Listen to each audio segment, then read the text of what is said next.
tuguhaye ikaze kuri sheni yacu ya YouTube aho uherereye henshi hatandukanye, haba mu Rwanda, haba i Burayi, haba muri Amerika, haba muri Afurika, aho waba uherereye hose tuguhaye ikaze muri aka kanya keza tufashe kugira ngo tuganire kuri sheni yacu ya YouTube. Muzi ko iyi sheni dusanzwe tunyuzaho ibiganiro bivuga ku buzima ndetse n'umuziki rimwe na rimwe iyo Imana yabidushoboje tugasangira indirimbo zisingiza Imana. Muri aka kanya rero tugarutse kugira ngo tuganire ku ngingo zitandukanye zivuga ku buzima. Uyu munsi turi buganire ku buzima bw'umubyeyi utwite cyangwa umubyeyi ufite umwana mu nda. Ubundi bavuga ko gutwita bitangira igihe igi ry'umudamu aricyo bita ova ihuye n'intangangabo y'umugabo bita spermatozoides, bigahura bigakora icyo bita embryo cyangwa bigakora igi rizakura rikavamo umwana. Bakavuga ko igihe cyo gutwita ari guhera ari ibyumweru 40 bibarwa uhereye ku itariki ya nyuma ya mbere umubyeyi aboneyeho imihango ya nyuma.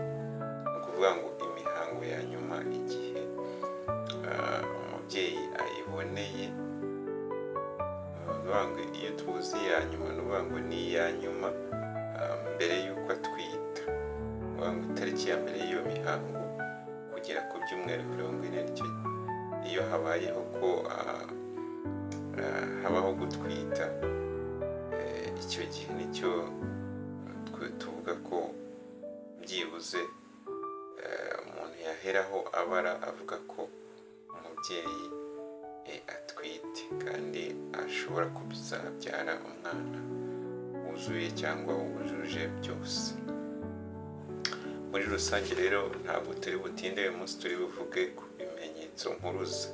Ese ni ibihe bimenyetso wabona uramutse utwite, cyangwa nimba uri umubyeyi utwite ni ibihe bimenyetso wabona ugahita wihutira kujya kwa muganga?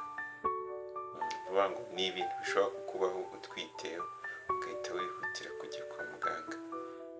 Ikintu cya mbere ni ukuvira ku nda. Buriya umubyeyi utwite muzi ko iyo atwite igikorwa cyo kujya mu mihango kirahagarara. Kuvuga ngo iyo habayeho rero ko umubyeyi abonye nk'amaraso se ava mu nda ibyara, cyangwa akabona amazi menshi cyane, icyo gihe ni uguhita yihutira kugana inzego z'ubuzima zimwegereye bakamufasha, kuko ni ikimenyetso kibi cyane. Icya kabiri ni ukuribwa umutwe cyane. Rimwe na rimwe wanywa imiti cyangwa wanywa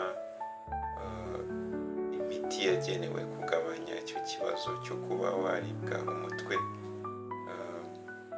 bigira icyo bimara. Icyo rero ni ikimenyetso kibi cyane ku mubyeyi utwite. Igihe umutwe ukuriye bikabije cyane, wanywa imiti wenda igabanya uburibwe bw'umutwe ntigire icyo imara, ihutire kugana inzego z'ubuzima zikwegereye bagufashe. Ikindi ni ukuzengerera cyangwa kureba ibikezikezi. Igihe habayeho kuzengerera cyangwa kureba ibikezikezi ku mubyeyi utwite, nabyo ni ikimenyetso kibi cyane. Niba bikubayeho ihutire kwegera inzego z'ubuzima zikwegereye bagufasha, kubera ko bishobora guterwa n'ibintu byinshi. Bishobora guterwa wenda no kuba umuvuduko w'amaraso wazamutse, kandi ikibazo ni ikintu kibi cyane ku mubyeyi utwite. Bishobora guterwa, hari abashobora kuba habayeho wenda icyo bita preeclampsia cyangwa eclampsia. Ibyo byose rero bikaba bishobora kugira ingaruka kuri wowe ndetse no ku mwana. Ubwo rero igihe habayeho kuzengerera kugenzura cyangwa kureba ibikezi ku mubyeyi utwite. iyo bibayeho bikabije agomba guhita yihutira kwegera inzego z'ubuzima zikamufasha. Ikindi ikimenyetso kibaho ku mubyeyi utwite akaba yahita yihutira kujya kwa muganga ni ukuruka bidasanzwe. Urumva umubyeyi utwite bimwe mu bimenyetso bibaho ku mubyeyi utwite ni ukuruka cyane cyane mu gitondo cyangwa nimugoroba, bimwe bakunda kwita hyperemesis gravidarum mu rurimi rw'icyongereza. Iyo rero bikabije cyane ni byiza rero kwihutira kugana inzego z'ubuzima bakagufasha, kubera ko muri uko kuruka ushobora gutakaza amazi menshi bikaba byagira ikibazo cyangwa byagira ingaruka bitera kuri wowe ndetse no ku mwana. Ikindi ni ukubyimba ibirenge mu maso se cyangwa kubyimba ku mubiri, bikabaho mu buryo bwihuse cyangwa bikaba mu gihe runaka. Nabyo ni ikimenyetso kibi. Ihutire kwegera inzego z'ubuzima bagufasha igihe byaba bikubayeho. Ikindi ni ukutumva cyangwa kugabanyuka kumva umwana mu nda. Ubundi ubusanzwe muzi ko umubyeyi utwite akunda kumva umwana wenda mu nda ateye se akageri, se wenda ayihindukije se. Iyo umaze igihe runaka utari kumva umwana, nabyo ni ikimenyetso kibi, kuko hari igihe ashobora kuba yagize ikibazo mu nda. Niyo mpamvu ugomba kwegera inzego z'ubuzima bakagufasha, kuko buriya umwana iyo ari mu nda ni ngombwa ko akura izo muvoma. ni ukuvuga ngo azatera akageri se, yihindukiza se iyo igihe runaka cyageze cyo kuba yakora izo muvoma. Wenda ubwo ufite ikibazo cy'igihe izo muvoma zitangirira wabyandika muri komenti tukaza gusubiza, cyangwa ikindi kibazo cyose bibaza ku buzima tukaza gusubiza. Ikindi ni ugutangira kugira ibise cyangwa gutangira kugira uburibwe bukabije mu kiziba cy'inda no mu mugongo igihe cyo kubyara baguhaye kitaragera.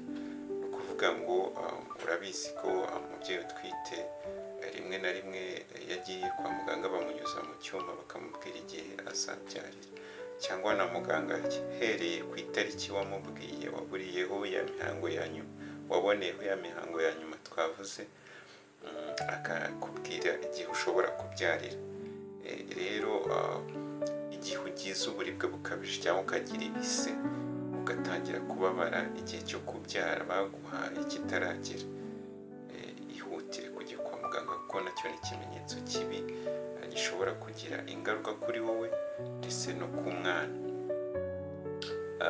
Ni byiza rero ko umubyeyi utwite igihe cyose abonye hari akantu kamubayeho kadasobanutse yihutira kujya kwa muganga. Ushobora kuba uri umubyeyi wenda cyangwa ushobora guteganya kuzamuba, nimba wenda uri umukobwa wenda cyangwa uri umusore, naho ushobora guteganya kuzaba umugabo. Ni byiza guteganya ibyo byose n'ubu bumenyi ugomba kuba ufite, kugira ngo igihe runaka wageze muri cya gihe cyo kubyariraho cyangwa wageze igihe cyo kubaho nawe waba umubyeyi, aya makuru uzaba uyafite. Cyangwa hari n'ivumbura-matsiko, hari amatsiko menshi abantu bakunda kugira, ugasanga hari ibibazo byinshi bafite ku buzima ariko ntibabe babibaza abaganga cyangwa izindi nzobere bizobereye ngo zibe zabasobanurira. Rero igihe ufite ikibazo icyo ari cyo cyose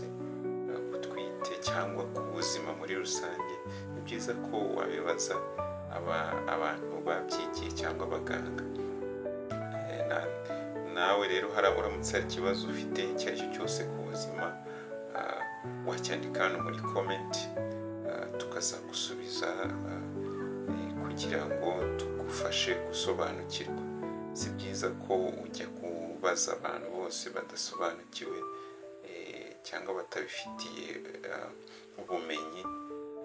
Ni byiza ko wegera abaganga bakagusobanurira. Rero natwe nicyo tubereye hano. Nimba hari ikindi kibazo icyo ari cyo cyose ufite ku buzima bwabo bw'umubyeyi utwite, bwabo bw'umwana, ubwawe, cyandika hano muri komenti tuzagusubiza. Tugushimiye ko wabanye natwe. Niba utarakora subscribe ukandeho kugira ngo ibiganiro nk'ibi bivuga ku buzima busanzwe bw'umuntu uwo ari we wese, yaba ubw'umubyeyi, yaba ubw'umwana, yaba bw'umusaza, umuntu uwo ari wese mu ngero zitandukanye, tujye duhurira hano tubiganireho. Twagushimiye kuba wabanye natwe, tukwifurije ubuzima buzira umuze. Ciao.